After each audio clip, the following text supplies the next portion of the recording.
42장 올리버이의 친구 하나가 결정적인 천재적 재능을 드러내면서 대도시의 대중인사가 된다. 낸시가 사익스 씨를 진정시켜 채운 뒤 자기 스스로 부여한 임무를 위해 로즈 메일리에게 급히 가던 날 밤 그레이트 노스로를 통해 런던으로 향하고 있는 두 사람이 있었으니 이들은 본 정기의 서술자가 주의를 약간 기울일 필요가 있는 인물들이다.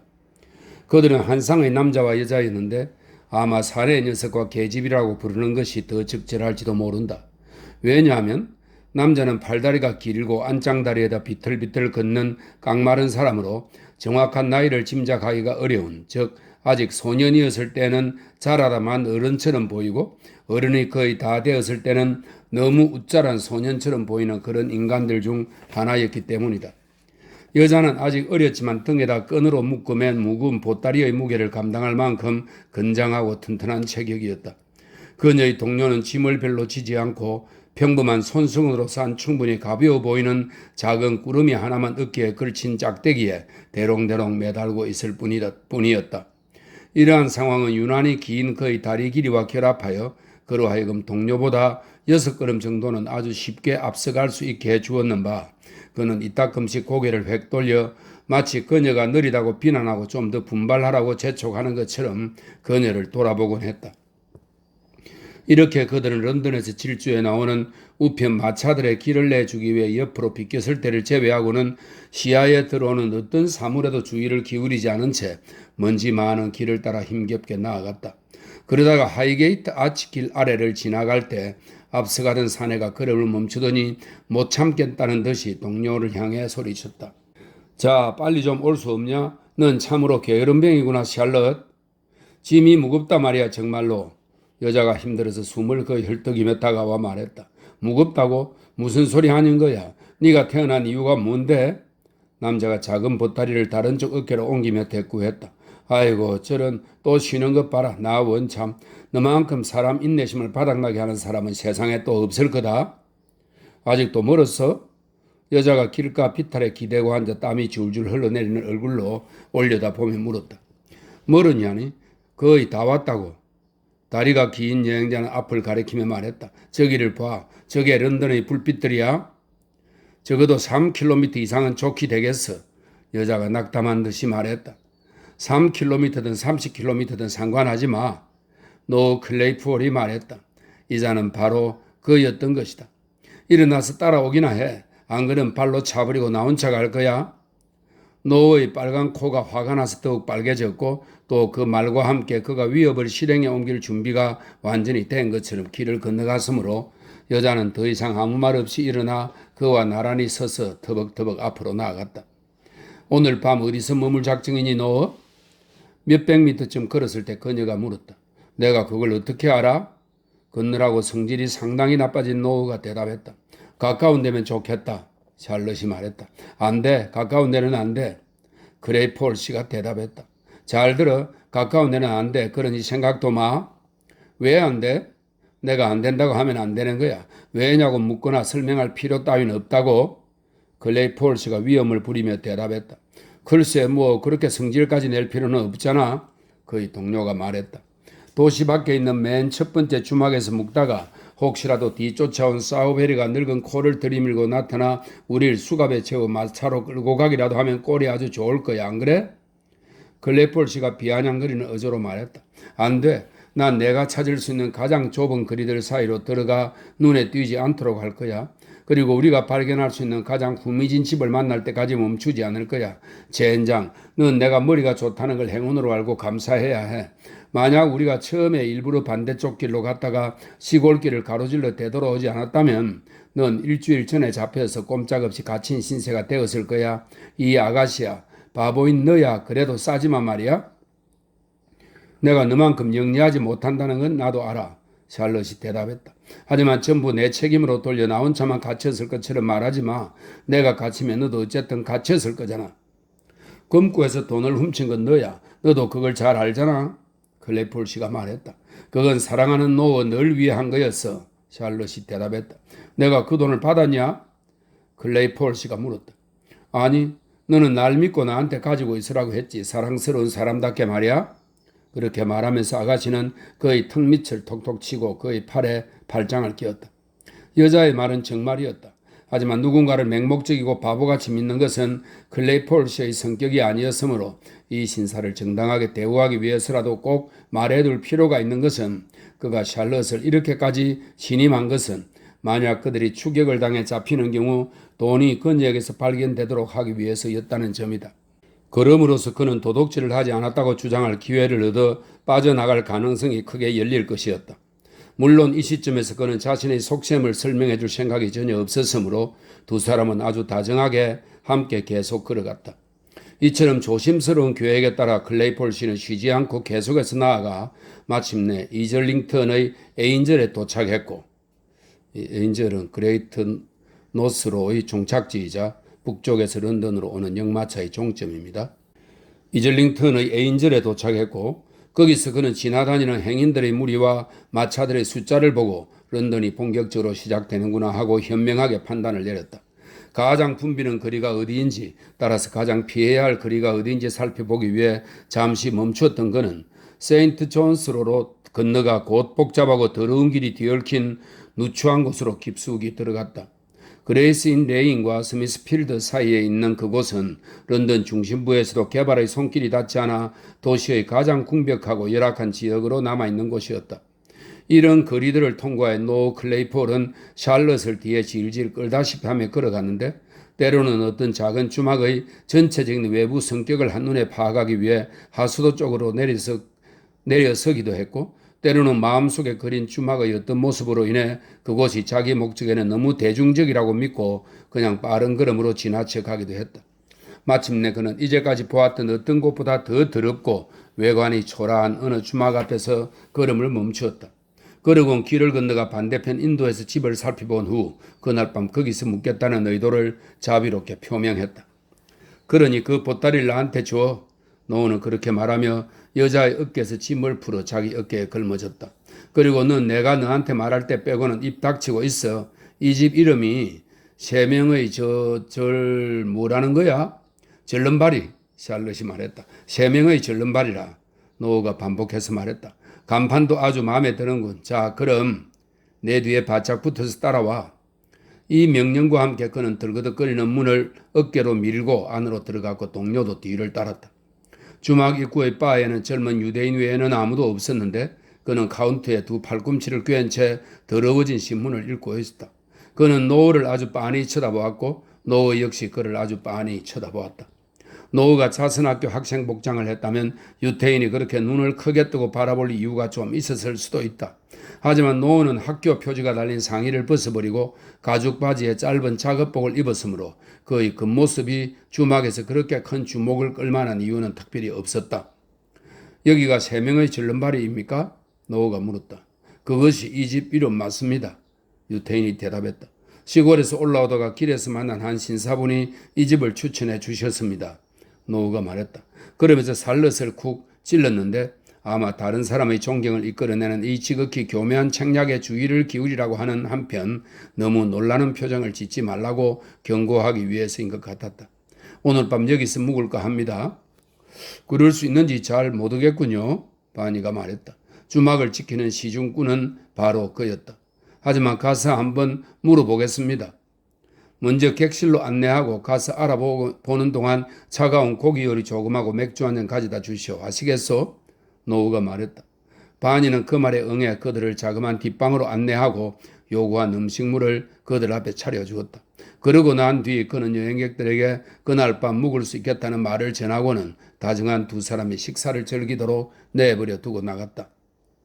자, 이 뒷방은 카운터가 있는 방 바로 뒤 몇 계단 아래에 있어서 이 집의 관계자라면 누구든지 뒷방 벽에 있는 바닥에서 약 1m 50cm 높이의 한쪽 차리 유리창을 가린 자그마한 커튼을 걷고 별로 들킬 염려 없이 뒷방 손님들을 내려다 볼 수 있었다. 뿐만 아니라 칸막이 벽에 귀를 대면 대화의 내용까지 웬만큼 분명하게 알아들을 수 있었다. 주막집 주인이 이 염탐 장소에서 눈길을 거둔 지 5분이 안 되었을 때 그리고 바니가 위에서 언급한 전가를 전하고 막 돌아왔을 때 페이긴이 저녁 일과를 수행하는 도중에 어린 제자들 몇몇의 안부를 알아보기 위해 주막으로 들어왔다. 쉿, 바니가 말했다. 옆방에 낯선 자들이 있어요. 낯선 자들이라고? 유태인 영감이 속삭이는 소리로 반복해 말했다. 그래요. 게다가 좀 묘한 자들이에요. 반이가 덧붙였다. 시골에서 올라왔다는데 영감님 쪽 계열에 속하는 것 같아요. 내가 잘못 보지 않았다면 말이에요. 배이기는 이 전가를 아주 관심 깊게 듣는 것 같았다. 그는 글상에 올라가 조심스럽게 유리창에 눈을 대고는 엄밀히 안을 들여다보았다. 클레이폴은 접시에 든 찬 쇠고기 요리와 잔에 든 흑맥주를 먹고 있었는데 곁에 인내심 있게 앉아있는 샬럿에게는 병자에게 하듯이 아주 소량으로 나눠주면서 자기는 내키는 대로 마구 먹고 마셨댔다. 아하, 배이기는 반이를 돌아보며 속삭였다. 저 친구 낯짝이 마음에 드는군. 우리한테 쓸모가 있을 것 같아. 여자 길들이는 법을 벌써 알잖아. 이보게, 찍소리도 내지 말게. 쟤네들이 하는 얘기 좀 들어보게 말이야. 자, 좀 들어보자고. 그는 다시 유리창에 눈을 갖다 대고 칸막이 벽에 귀를 붙인 채 무슨 늙은 악귀한테나 있을 법한 진지하고도 교활한 표정으로 주의 깊게 엿들었다. 그러니까 난 신사가 될 작정이야? 클레이폴 씨는 두 다리를 내뻗으며 대화를 계속 이어나갔는데 베이기는 늦게 도착해서 대화의 시작 부분은 미처 듣지 못했다. 빌어먹을 그 낡은 관은 이제 더 이상 상종하지 않고 난 신사로 살아갈 거야, 살렸. 그리고 네가 원한다면 너도 숙녀로 만들어줄 수 있어. 나도 그러면 무척 좋을 거야, 내 사랑 노어. 샬럿이 대답했다. 하지만 금고를 매일 들 수는 없잖아. 또 언제나 안 잡히진 않을 거고. 금고 따윈 지옥에나 가라고 해. 클레이폴 씨가 말했다. 금고 말고도 들 것은 널려 있으니까. 무슨 말이야? 그의 동료가 물었다. 호주머니, 여자들 손가방, 집, 우편 마차, 은행. 클레이폴 씨가 흑맥주의 술 기운으로 흥이 올라서 말했다. 하지만 그 모든 걸 다 할 수는 없잖아, 내 사랑 노어. 난 그런 걸 할 수 있는 사람들과 사귈 기회를 잡을 거야. 노어가 대답했다. 그들은 우리를 이런저런 방면에서 유용한 존재로 만들어줄 수 있을 거야. 글쎄, 너만 해도 여자 50명 값어치는 하잖아. 넌 내가 허락만 하면 세상에 다시 없을 만큼 지독하게 교활하고 속임수 많은 사람이 되잖아. 어머, 네가 그렇게 말해주다니 얼마나 좋은지 모르겠어. 샬럿이 거의 못생긴 얼굴에 입을 쪽 맞추며 외쳤다. 자, 그만, 됐어. 너무 다정하게 굴지 말라고. 내가 성질낼 경우를 대비해서 말이야. 노우가 아주 엄숙하게 그녀한테서 떨어지며 말했다. 나는 어떤 패거리의 두목이 되어서 약탈품을 헌납받고 녀석들 몰래 뒤를 쫓아다닐 셈이야. 수익만 많으면 그 일은 나한테 딱 어울릴 거야. 우리가 이런 분야의 신사와 친해질 수만 있다면 내 분명히 말하는데 네가 갖고 있는 그 20파운드 은행권 지폐를 내줘도 아깝지 않을 거야. 특히나 우리는 그걸 어떻게 처분해야 하는지 잘 모르니까 말이야. 이런 의견을 표현한 후에 클레이폴 씨는 깊은 지혜가 깃든 얼굴로 흑맥주 잔을 들여다보았다. 그리고 내용물을 충분히 흔들어댄 다음 샬럿에게 은혜를 베풀듯이 고개를 끄덕여주고 한 모금 들이켰는데 그럼으로써 굉장히 원기를 회복한 것처럼 보였다. 그가 한 모금 더 마실까 곰곰이 생각하던 참에 갑자기 문이 열리며 낯선 사람이 나타나 그를 방해했다. 낯선 사람은 페이긴 씨였다. 그는 아주 상냥한 표정을 짓고는 허리를 크게 숙여 절하며 앞으로 나아갔다. 그리고 가장 가까운 탁자에 자리를 잡고 앉더니 희죽희죽 웃는 바니에게 마실 것을 주문했다. 기분 좋은 밤이여 젊은이. 하지만 이맘때치고는 좀 쌀쌀하군. 베이긴이 두 손을 비비면서 말했다. 시골에서 왔는가 보 젊은이. 어떻게 아셨소? 노 클레이폴이 물었다. 런던에는 먼지가 그렇게 많지가 않다오. 베이긴이 노어의 신발과 샬럿의 신발, 그들의 두 보따리를 순수대로 가리키며 말했다. 당신 참 날카로운 사람이구먼. 노어가 말했다. 하하하. 저 말하는 것 좀 들어봐, 샬럿. 글쎄 이보게.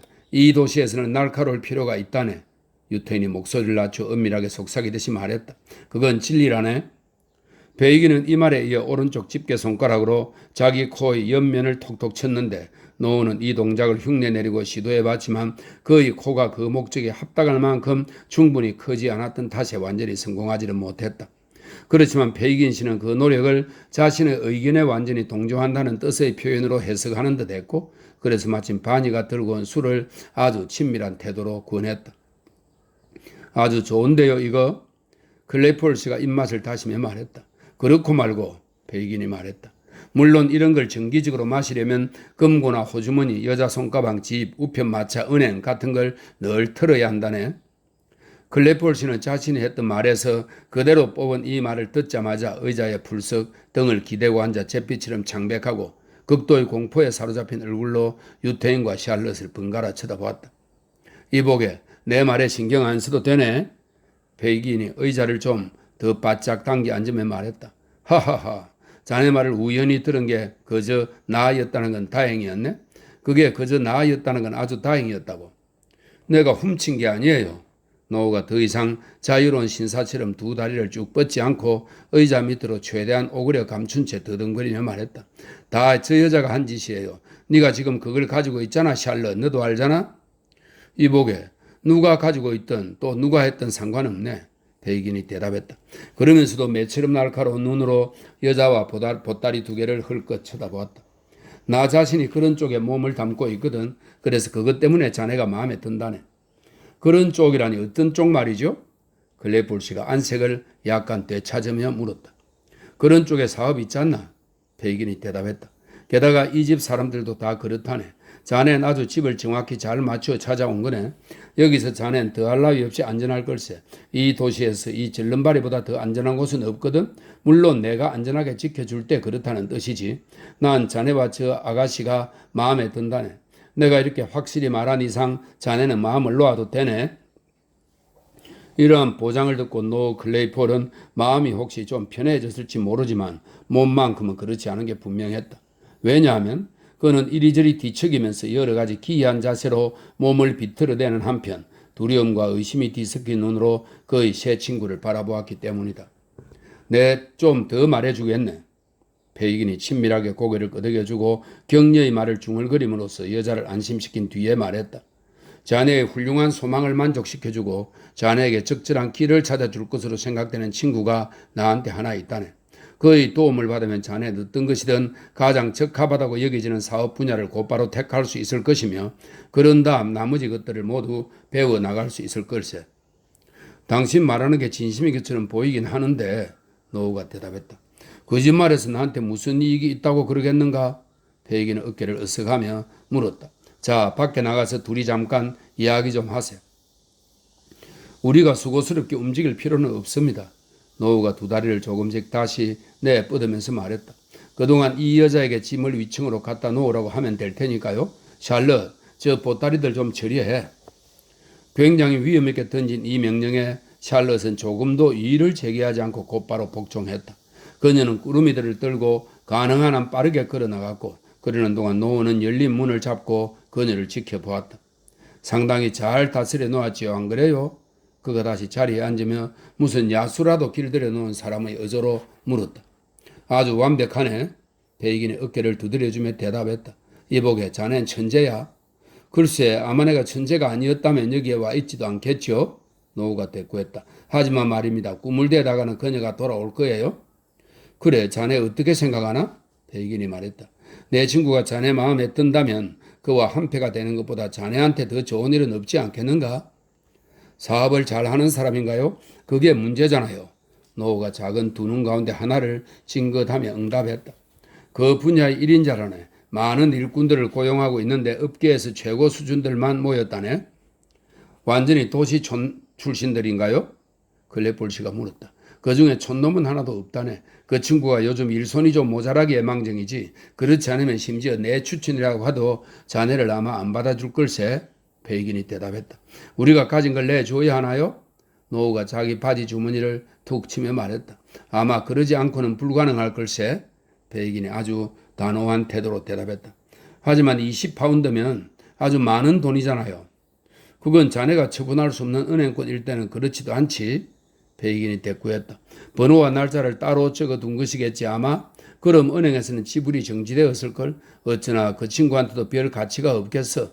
외국으로나 나가야 할 테니 시장에서 큰 값을 받고 팔지도 못할 거고 말이야. 그 사람을 언제 만나볼 수 있나요? 노우가 의심쩍어하며 물었다. 내일 아침. 어디서요? 여기 있어. 노우가 말했다. 보수는 어떤가요? 신사처럼 사는 거지. 숙식 제공에 담배랑 술은 무료고 자네가 버는 것이 반과 아까 그 아가씨가 버는 것이 반만 내면 되네. 베이긴이 대답했다. 노 클레이폴의 탐욕은 그 크기가 절대 작은 편이 아니었으므로 그가 만약 완전히 자유로운 입장이었다면 이 옹골찬 조건에 동의를 했을지 극히 의심스럽다. 하지만 거절할 경우 새 친구가 즉시 그를 경찰에 넘겨버릴 수도 있다는 것을 머릿속에 떠올리고는 조금씩 마음을 접은 뒤 마침내 그 정도면 적당한 조건 같다고 말했다. 하지만 말입니다. 노우가 덧붙여 말했다. 내 여자친구는 일을 굉장히 많이 할 수 있을 거거든요. 그러니 난 아주 가벼운 일을 맡고 싶습니다. 근사한 좀 도둑질 같은 그런 것 말인가? 뭐 그런 종류인 셈이죠. 노우가 대답했다. 현재 나한테 어떤 일이 어울린다고 생각합니까? 지칠 만큼 너무 힘들지도 않고 또 너무 위험하지도 않은 그런 것으로 말입니다. 그런 거면 딱 좋겠는데? 이보게, 난 자네가 남을 미행하는 일 같은 것에 대해 말하는 걸 들었네. 백인이 말했다. 내 친구는 그런 일을 잘할 사람을 찾고 있다네. 아주 간절히 말일세? 글쎄 그런 말을 하긴 했지요. 그리고 뭐 가끔씩 그런 일에 손대는 걸 마다하진 않겠어요. 글래풀 씨가 대답했다. 하지만 아시다시피 그것만으로는 벌이가 안 되잖아요. 그래 맞아. 유태인은 생각에 잠기면서 혹은 잠기는 척하면서 말했다. 그래 벌이가 안 될지도 몰라. 그럼 뭐가 있을까요? 노우가 걱정스럽게 유태인을 응미하며 물었다. 무언가 살그머니 수행하는 업종으로 확실한 일거리가 있고 집에 있는 것보다도 위험이 크지 않은 그런 것 없나요? 늙은 부인네들은 어떤가? 백인이 물었다. 그들의 가방이나 보따리를 낚아채서 길 모퉁이로 달아나는 방식인데 상당히 많은 돈을 벌 수 있다네. 그들은 소리를 마구 질러대고 때로는 활키기도 하지 않나요? 노우가 고개를 가로저으며 물었다.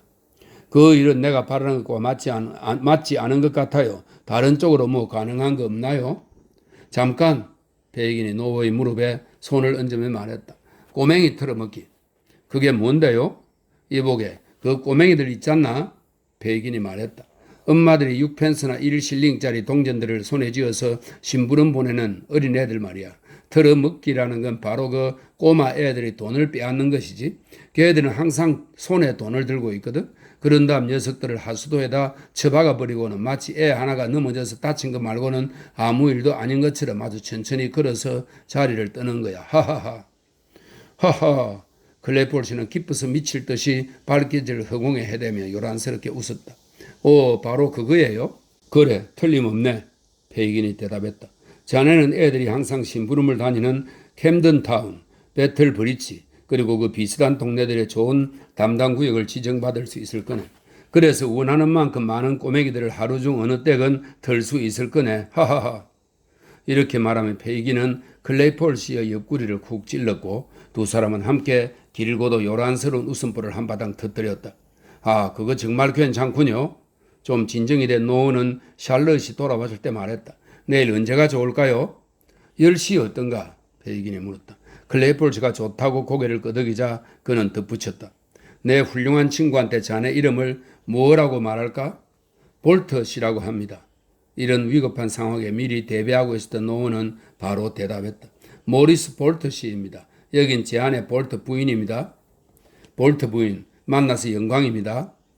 백인이 기괴한 정중함으로 머리를 숙이며 말했다. 하루빨리 부인을 좀 더 잘 알게 되길 소망하는 바입니다. 이 신사분 말씀이 안 들려, 샬럿? 클레이폴 씨가 호통치듯 말했다. 잘 들려, 내 사랑 노어. 볼트 부인이 대답하며 페이긴에게 손을 내밀었다. 그녀는 일종의 다정한 애창처럼 나를 노어라고 부른답니다. 방금 전까지 클레이폴이었던 모리스 볼트 씨가 페이긴을 돌아보며 말했다. 이해하시죠? 그럼 이해하네. 완전히 이해하네. 페이긴이 대답했는데 이 말만큼은 진실이었다. 잘 자게. 잘 자시오 부인. 안녕히 있으라는 여러 가지 작별의 말을 잔뜩 늘어놓은 뒤 페이긴은 방에서 나갔다. 노 클레이폴은 그의 훌륭한 부인 마님께 똑바로 잘 들으라고 명령한 뒤 지극히 거만하고 우월한 태도로 자신이 조금 전에 협의한 내용을 설명하기 시작했는데 그 태도는 단호한 남성의 한 사람으로서는 물론이고 런던과 인근 지역의 꼬맹이 털어먹기에 특별히 임명된 존엄성을 제대로 인식하는 신사로서도 아주 잘 어울리는 것이었다. 43장 약삭빠른 꾀돌이가 어떻게 공경에 처하게 되었는지 보여준다. 그러니까 당신 친구란 사람은 바로 당신 자신이었군요. 그렇죠? 클레이폴 씨, 일명 볼트가 페이긴과 맺은 계약에 따라 다음날 페이긴의 집으로 옮겨갔을 때 물었다. 젠장, 어젯밤 그런 것 같더라니까? 이보게, 누구나 다 자기가 바로 자신의 친구인 셈 아닌가? 백인이 특유의 한껏 얼러대는 미소를 지으면서 대답했다. 자기 자신만큼 좋은 친구는 어디에도 없는 법이니까 말이야. 가끔 안 그럴 때도 있죠. 모리스 볼트가 세상 물정에 밝은 사람 같은 태도를 취하며 대답했다.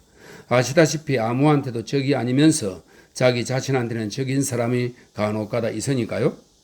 그런 거 믿지 말게, 백인이 말했다. 사람이 자신의 적이 된다면 그건 그저 너무 지나치게 자신의 친구가 되려다 그런 것일 뿐 자기 자신 말고 다른 사람을 걱정해 주다가 그런 게 아니라네. 웃기지 말게. 그런 것은 본질적으로 없는 법이야. 설령 있다 하더라도 있어서는 안 될 것이지요. 볼트가 대답했다. 당연히 그래야지. 어떤 마술사는 3이 마법의 숫자라고 하고 또 어떤 자는 7이라고 하지. 하지만 이복의 친구 둘 다 아니네. 둘 다 아니야. 마법의 숫자는 1이라네. 하하, 볼트가 소리쳤다. 언제나 1이지요. 이복에, 우리 같은 작은 공동체에서는 말이야. 자신의 이명제를 좀 더 한정지을 필요를 느낀 페이긴이 말했다. 모두를 포함하는 공동의 1번을 사용한다네. 다시 말해 자네는 나를 그리고 다른 젊은 친구들 모두를 똑같이 1번으로 여기지 않고서는 자네 자신을 1번으로 생각할 수 없다는 말이네. 아니 무슨 그따위 말이, 볼트 씨가 외쳤다. 자 보게. 페이기는 볼트가 끼어드는 것을 무시하는 척하며 말을 계속했다. 우리는 서로 너무 뒤엉켜 있고 이해관계가 너무 일치하기 때문에 그러지 않으면 안 된다네. 예를 들어 자네의 목적은 1번. 그러니까 자네 자신을 돌보는 것이겠지? 물론이죠. 볼트 씨가 대답했다. 그건 제대로 말씀하셨어요. 좋아. 그런데 자네는 1번인 나를 돌보지 않고서는 1번인 자네 자신을 돌볼 수가 없다네. 당신은 2번이라고 해야죠. 이기적인 본성을 풍부하게 타고난 볼트 씨는 말했다. 아니 1번이 맞네. 페이긴이 대꾸했다. 자네가 자네한테 중요한 만큼 나도 똑같이 자네한테 중요하다네. 이거 보세요. 볼트 씨가 끼어들며 말했다. 당신은 아주 친절한 분이고 나도 당신을 매우 좋아합니다. 하지만 우리는 그렇게 말할 정도로 아주 절친한 사이는 아니라고요. 자, 한번 생각해 보게. 베이기는 어깨를 으쓱하고 두 손을 앞으로 뻗으며 말했다. 그저 한번 생각해 보라고. 자네가 썩 훌륭한 일을, 그래서 내가 자네를 좋아하게 될 일을 하나 했다고 치세. 하지만 동시에 그 일이 자네 모가지에 목도리를 매게 할 일이라고 하세. 묻기는 아주 정말 쉽지만 풀기는 정말 대단히 어려운 목도리. 쉽게 말해서 교수형 밧줄을 말일세. 볼트 씨는 마치 너무 꽉 쥐어 불편한 느낌이라도 드는 것처럼 목수건에 손을 갖다 댔다. 그리고 내키지 않는 어조지만 내용을 수긍하며 뭐라고 중얼거렸다. 교수대는 말이야. 백인이 말을 계속했다. 이복에 교수대는 말이야. 아주 짧고 급하게 꺾어지는 모퉁이를 가리키는 흉측한 표지판이라네. 큰 길을 질주하던 수많은 대담한 친구들이 바로 그 모퉁이에서 멈추었다 사라져버렸지.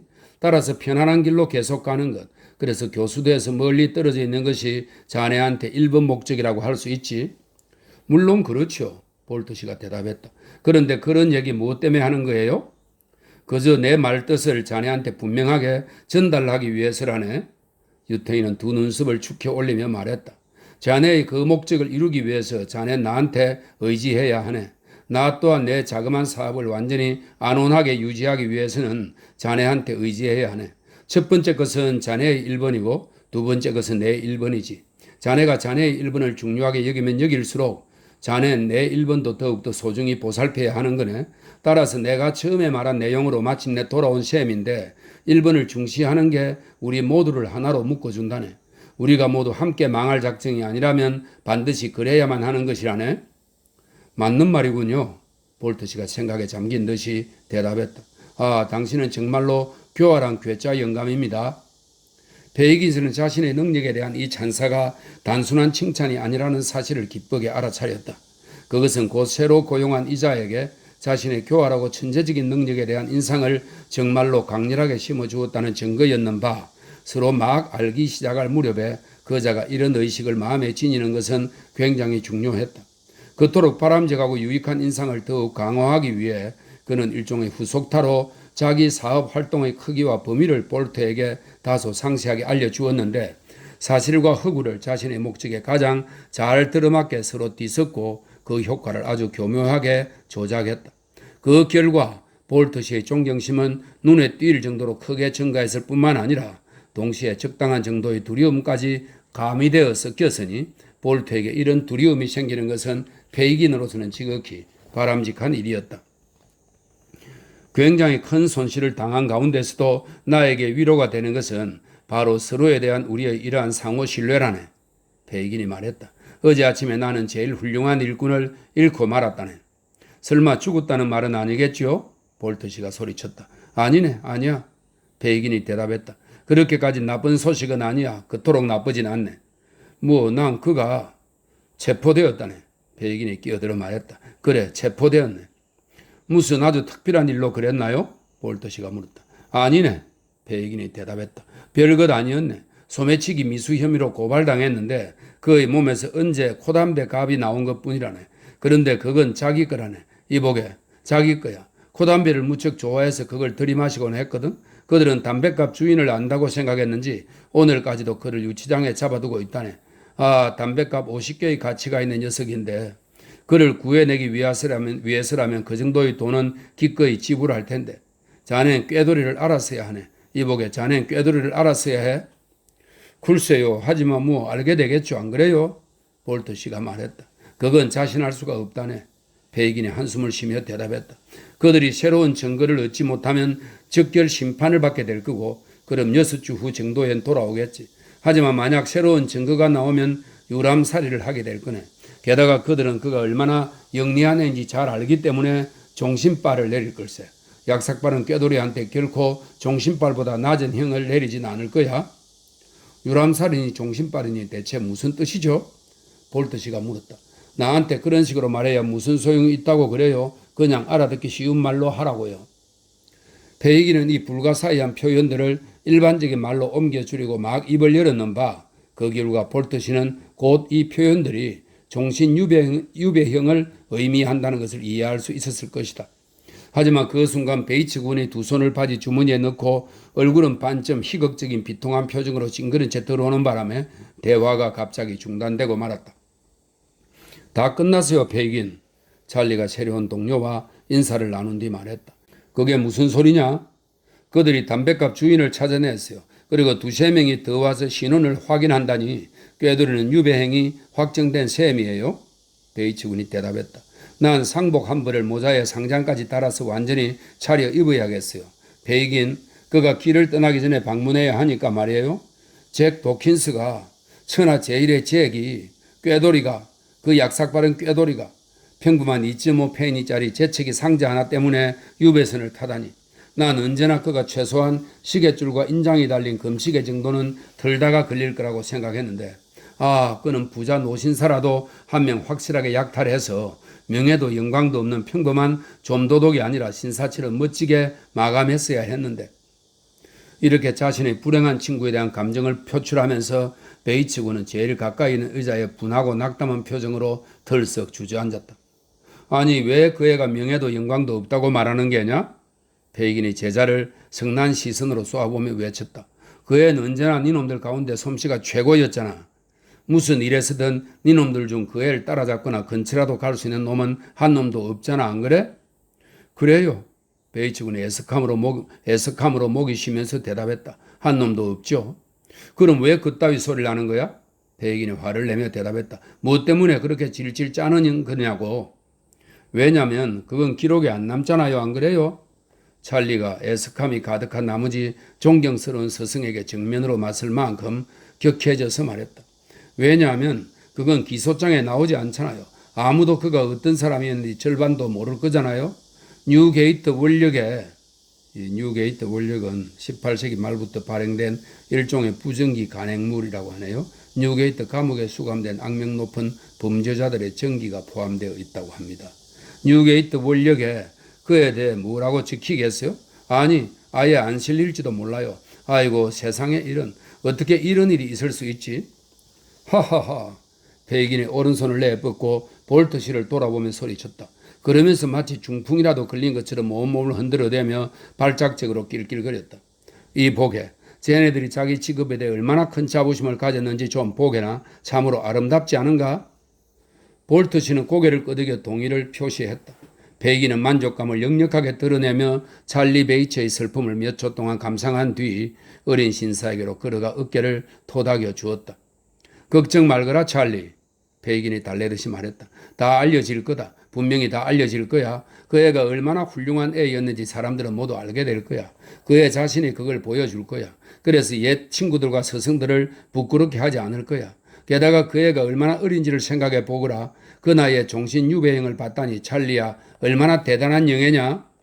글쎄 그건 명예지요. 맞아요. 찰리가 약간 위안이 되는 듯이 말했다. 그가 원하는 건 내가 다 해줄 거다. 유태인이 말을 계속했다. 그가 콩밥집에 가 있는 동안 신사처럼 지내게 해줄 거란다. 찰리야 신사처럼 말이야. 매일 맥주를 마시고 주머니에 용돈도 두둑이 있을 거야. 만약 쓸 수 없다면 던졌다 받으면 놀기라도 하게 말이야. 그럴 리가요. 하지만 정말 그렇게 해줄 거예요? 찰리 베이츠가 소리쳐 물었다. 그럼 그렇게 해주고 말고 페이긴이 대답했다. 게다가 큰 가발도 한 사람 쓸 거다. 이 말은 법정에 나올 때 가발을 쓰는 판사나 변호사를 지칭하는 말이랍니다. 게다가 큰 가발도 한 사람 쓸 거다 찰리야. 말재주가 제일 기막힌 놈으로 골라서 변호를 맡길 거야. 그 애가 원한다면 자기를 변호하는 연설도 직접하게 해줄 거고 그럼 우리는 신문에서 그걸 전부 읽을 수 있을 거야. 약삭바른 꾀돌이 날카롭게 터져나오는 웃음소리. 여기서 법정은 포복절도했다. 뭐 어떠냐 찰리 응? 하하하. 베이츠 군은 웃음을 터뜨렸다. 정말 엄청 신나는 일일 거예요. 안 그래요 페이긴? 정말이지 꾀돌이는 그들을 단단히 골탕 먹일 거예요. 안 그래요? 먹일 거예요라니. 페이긴이 소리쳤다. 당연히 그래야지. 반드시 그럴 거야. 아 정말 틀림없이 그럴 거예요. 찰리가 두 손을 비벼대며 반복해서 말했다. 벌써 그 모습이 눈에 선하게 보이는 것 같구나. 유태인이 제자를 바라보며 큰 소리로 말했다. 나도 그래요. 찰리 베이츠도 소리쳤다. 하하하 나도 그래요. 내 영혼을 걸고 말하는데 정말 전부 눈앞에 선하게 보여요. 베이긴 이거 정말 재미있군. 정말 더없이 재미있어. 큰 가발들이 모두 엄숙한 표정을 지으려고 애쓰는 가운데 잭 도킨스가 그들을 향해 궤변을 늘어놓겠지요. 마치 자신이 만찬을 마친 뒤 건배사를 하는 판사의 아들이라고 한 것처럼 허물없고 편안한 태도로 말이에요. 하하하. 요컨대 페이긴 씨가 베이츠 군의 괴팍한 성질을 교묘하게 아주 잘 맞춰주었기 때문에 이 어린 친구는 처음에는 감옥에 간 꾀돌이를 희생자라는 관점에서 바라보는 마음이 다소 강했으나 이제는 그를 지극히 비범하고 절묘한 희극적 장면의 주인공으로 여기게 되었고 그 결과 옛 동료가 자신의 능력을 발휘할 기막힌 기회를 갖게 될 그 시간이 어서 빨리 오기를 조급하게 기다리는 심정이 되었다. 그 애가 오늘 어떻게 지냈는지 알아보아야 할 텐데 뭔가 유용한 방법 같은 걸 써서 말이야. 베이긴이 말했다. 어디 보자. 내가 가볼까요? 찰리가 물었다. 절대 안 돼. 페이긴이 대답했다. 미쳤구나 얘야. 단단히 미쳤어. 너희 발로 걸어서 거기를 가려고 하다니 그곳이 어떤? 안 된다 찰리 안 돼. 한 번에 하나를 잃는 것으로 충분해. 물론 당신이 직접 갈 작정은 아니겠죠 설마? 찰리가 익살스러운 시선으로 짓궂게 바라보며 말했다. 그것도 별로 적절한 방법은 아닐 거야. 페이긴이 고개를 가로저으며 대답했다. 그렇다면 새로 온 이 친구를 보내는 게 어때요? 베이츠 군이 노의 팔에 손을 얹으며 물었다. 아무도 이해를 모를 테니까요. 그래 맞아. 본인만 끓이지 않는다면. 페이긴이 맞장구를 쳤다. 끓이다니요. 찰리가 끼어들며 말했다. 이 친구한테 끓일 게 뭐가 있겠어요? 정말 아무것도 없지. 페이긴이 볼트 씨를 돌아보며 말했다. 이복에 정말 아무것도 없네. 오 아마 그렇겠죠. 아시다시피 말이에요. 노우가 문 쪽으로 뒷걸음질을 치며 그리고 놀라서 정신을 바짝 차린 듯이 고개를 가로주며 말했다. 아니요 안 돼요. 그런 건 안 해요. 그건 내 분야가 아니에요. 그건 아니에요. 이 친구 분야가 뭔데 그러죠 페이긴? 베이츠 군이 노우의 껑충한 체구를 몹시 혐오스러운 듯이 훑어보며 물었다.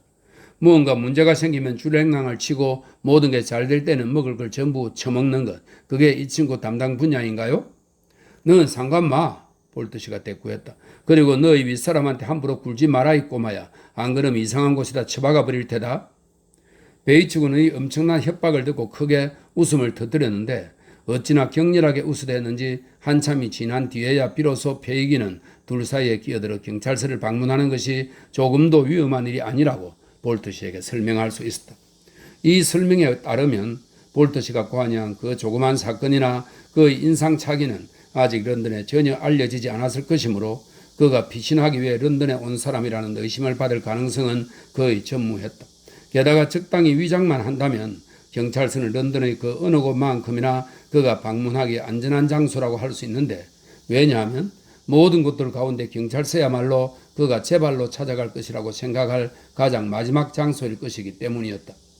부분적으로 이런 설명에 설득되기도 했지만 더 크게는 페이긴에 대한 두려움에 압도당해 볼트 씨는 마침내 아주 마지못한 태도로 경찰서 탐방 임무를 떠맡기로 동의했다. 페이긴의 지시에 따라 그는 즉시 자기 옷을 벗고 집 마차꾼의 작업복과 우단바지, 가죽 각반을 차려입었는데 모두 유대인이 항상 준비해두고 있는 물건들이었다. 볼트는 또 유료 도로 통행료가 잔뜩 꽂힌 중절모와 마차꾼의 채찍도 동일한 공급처를 통해 갖추었다. 이렇게 차리고 그는 코벤트 가든 청과물 시장에서 빠져나온 시골 촌놈이 호기심을 채우려다 그런 것처럼 경찰서 안으로 어슬렁대며 걸어 들어가기로 했다. 필요한 만큼 충분히 어색하고 못생기고 뼈만 앙상한 친구였으므로 페이기는 그가 촌뜨기 역을 완벽하게 소화해내지 못할지 모른다는 염려를 조금도 하지 않았다. 채비를 다 마친 후 그는 약삭빠른 꾀돌이를 알아볼 필수적인 특징이나 표시에 대한 설명을 듣고 베이츠군을 따라 어둡고 구불구불한 길을 지나 보호가 바로 근처까지 갔다. 찰리 베이츠는 볼트에게 경찰서의 정확한 위치를 알려주면서 통로를 따라 곧장 걸어가 앞마당에 이르면 오른쪽 계단 위쪽의 문을 열고 들어가되 방으로 들어갈 때 모자를 벗어야 한다고 상세하게 설명한 다음 어서 서둘러 가보라고 지시를 내렸다. 그리고 헤어진 바로 그 지점에서 그가 돌아오기를 기다리겠다고 약속했다. 노어 클레이폴 혹은 독자가 원한다면 모리스 볼트는 베이츠군한테서 받은 지시를 꼼꼼하게 따랐는데 그 지시가 지극히 정확해서 도중에 질문이나 방해를 받는 일이 전혀 없이 치안 판사가 있는 곳에 곧바로 도달할 수 있었다. 그는 주로 여자들로 이루어진 많은 사람들 속에서 이리저리 떼밀렸는데 이들은 더럽고 곰팡내 나는 방 안에 우글우글 모여 있었다. 방의 상단에는 난간으로 다른 곳과 분리해 놓은 바닥보다 약간 높은 연단이 있었고 왼쪽 벽에는 죄수들이 쓰는 피고석이, 가운데는 정인석이, 오른쪽에는 치안판사석이 각각 자리했다. 마지막에 언급한 이 존귀한 자리는 보통 사람들의 시선을 차단하는 칸막이를 쳐놓아서 미천한 일반 대중은 의자에 앉은 위험 가득 찬 판사님들의 모습을 상상으로만 그려보아야 했다. 피고석에는 여자 2명밖에 없었는데 그들은 자신들을 찬탄하며 바라보는 친구들에게 고개를 끄덕여 주고 있었고, 그러는 동안 서기가 2명의 경찰관과 탁자 위로 몸을 구부린 평복 차림의 남자에게 정은 선서문 같은 것을 읽어주고 있었다. 간수 한 사람은 피고석 난간에 기대고 서서 커다란 열쇠로 자기 코를 아무 생각 없이 계속 툭툭 쳐댔는데, 그러다가 할 일 없는 구경꾼들 사이에 대화를 나누려는 경향이 지나치게 커지면 하던 동작을 멈추고 조용히 하라는 명령을 선포하여 소란을 진압하곤 했다. 그는 또한 삐쩍 마른 아기가 엄마의 숄에 덮여 반쯤 숨이 막힌 채 희미하게 우는 소리를 내어 법의 엄숙함을 방해하면 엄마를 준엄하게 바라보며 아기를 데리고 나가시오 라고 명령했다. 방 안은 답답하고 불쾌한 냄새가 났으며 사방 벽이 때가 묻어 더럽고 천장은 시커멓게 변색이 되어 있었다. 벽난로 선반 위에는 연기에 그을린 낡은 흉상이 있고 피고석 위쪽에는 먼지로 뒤덮인 시계가 걸렸는데 방 안에 있는 것들 중 유일하게 제대로 돌아가는 것은 그 시계뿐이었다. 타락이나 궁핍 또는 이 둘과의 일상적인 부대낌은 방 안의 모든 생명체들 위에 불쾌하기 짝이 없는 오점을 새겨 놓았기 때문이다. 노어는 꾀돌이를 찾기 위해 열심히 주위를 둘러보았다. 그러나 그 출중한 인물의 어머니나 누이로 상당히 잘 어울림직한 여자들이 몇 명 있고 그의 아버지와 굉장히 닮았다고 추정할 만한 남자도 2명 있었지만 노어가 받은 도킨스 씨에 대한 묘사에 부합하는 사람만은 어디에도 보이지 않았다. 노어의 피고석의 여자들이 재판에 회부한다는 판결을 받고 허세를 부리며 끌려나갈 때까지 상당히 긴장하고 불안한 상태로 기다렸다. 그러다가 마침내 또 다른 죄수 하나가 나타나는 것을 보고 금세 안도했으니 그자가 바로 자신이 찾아온 대상임에 틀림없음을 즉시 느꼈던 것이다. 그는 정말로 도킨스 씨였다. 평소처럼 커다란 외투에 소매자락을 걷어올리고 왼손은 호주머니에 넣고 오른손은 모자를 든 채 무엇라고 설명할 길 없는 건들거리는 걸음걸이로 발을 질질 끌며 간수보다 앞장서서 방으로 들어왔다. 그리고 피고석의 자리를 잡고 서서는 또렷이 들리는 큰 목소리로 무엇 때문에 자신이 여기 이 불명예스러운 자리에 서게 되었는지 알려달라고 요구했다. 입 닥치지 못해? 간수가 말했다. 난 영국 국민이야, 안 그래? 꾀돌이가 대꾸했다. 내 기본권은 다 어디로 갔어? 너희 기본권은 곧 누리게 될 테니 걱정 마. 간수가 쏘아붙였다. 톡톡한 매운맛과 함께 말이야. 만약 그렇게 되지 않을 경우 내무 대신에 저 매부리들한테 뭐라고 말하는지 어디 한번 두고 보자고. 이 매부리는 치안 판사를 지칭하는 범죄의 언어입니다. 어디 한번 두고 보자고. 도킨스 씨가 대답했다. 자, 지금 문제가 뭐야? 치안 판사들이 이 사소한 일을 빨리 처리해주면 고맙겠어. 날 붙잡아둔 채 신문만 읽지 말고 말이야. 왜냐면 내가 시내에서 신사 한 분과 약속이 있거든. 나는 약속을 잘 지키는 사람이고 또 사업상의 일들에서 시간을 아주 잘 엄수하는 사람이기 때문에 만약 내가 제 시간에 안 가면 그 사람은 그냥 가버리고 말 거야. 그렇게 되면 아마 날 잡아 가둔 자들은 손해배상 소송을 당해 아주 꼴 좋겠지. 아, 어디 한번 보자고. 정말 한번 보자고. 이 시점에서 꾀돌이는 이후로 진행될 조치들에 대해 아주 각별히 유의하는 척하면서 간수에게 판사석에 앉은 저 두 교활한 영감들의 이름이 뭔지 알려줄 것을 요구했다.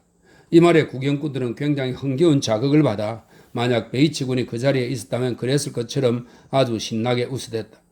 거기 조용히들 해. 간수가 소리쳤다. 무슨 사건이야? 판사들 중 하나가 물었다. 소매치기 건입니다, 나으리. 저희가 전에도 여기 잡혀온 적이 있는가? 이미 여러 번 왔어야 하는 놈입니다. 간수가 대답했다. 다른 데는 모두 거칠 대로 거친 놈입니다. 제가 잘 아는 놈입니다, 나으리. 오호, 당신이 날 안다고 당신이? 약삭바른 꾀돌이가 간수의 진술에 주목하며 소리쳤다. 진짜 웃기는군. 이건 명예훼손감이야 정말. 여기서 또 한 번 웃음이 터졌고 또 한 번 조용히 하라는 명령이 선포되었다. 자, 정인들은 어디 있어? 서기가 말했다. 아, 맞아. 꾀돌이가 덧붙였다. 정인들 어디 있어? 나도 좀 만나보고 싶다고. 이 소망은 곧 충족되었다.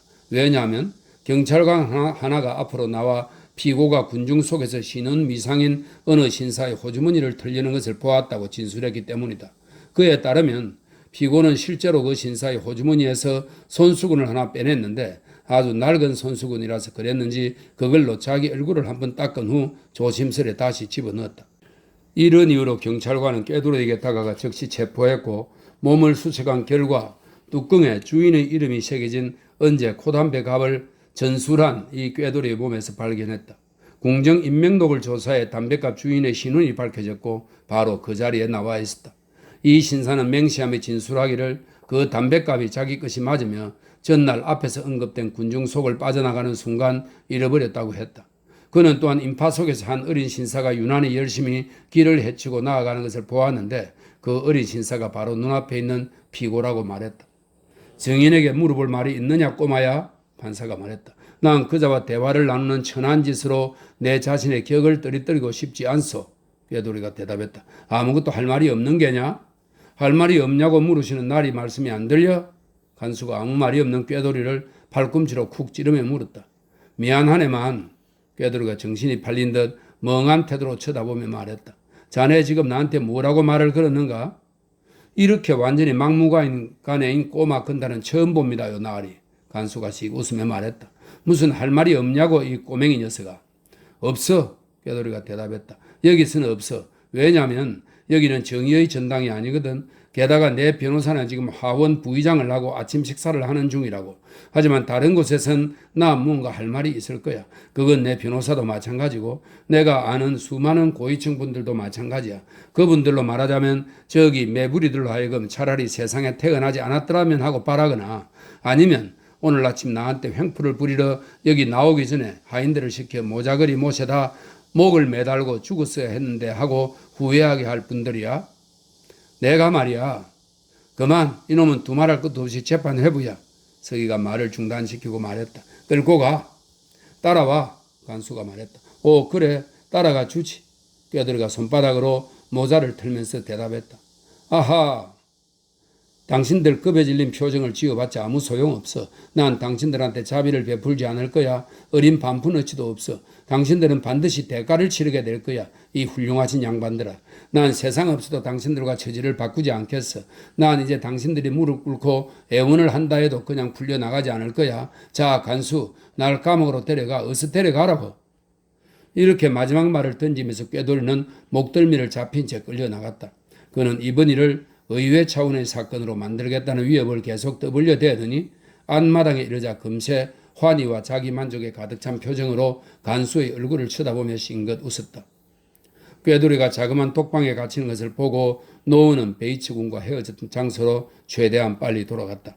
거기서 그는 얼마 동안 기다린 뒤에야 베이츠군과 합류할 수 있었는데 이 젊은 신사는 안전한 구석에서 조심스레 주변을 둘러보며 그의 새 친구가 혹시라도 부적절한 사람에게 미행당하지 않았는지 확인할 때까지 신중을 기하며 몸을 드러내지 않았던 것이다. 두 사람은 베이긴 씨에게 꾀돌이가 그동안의 교육에 완전히 부응하는 행동을 통해 눈부신 명성을 획득해 가고 있다는 고무적인 소식을 전하고자 서둘러서 함께 집으로 돌아갔다.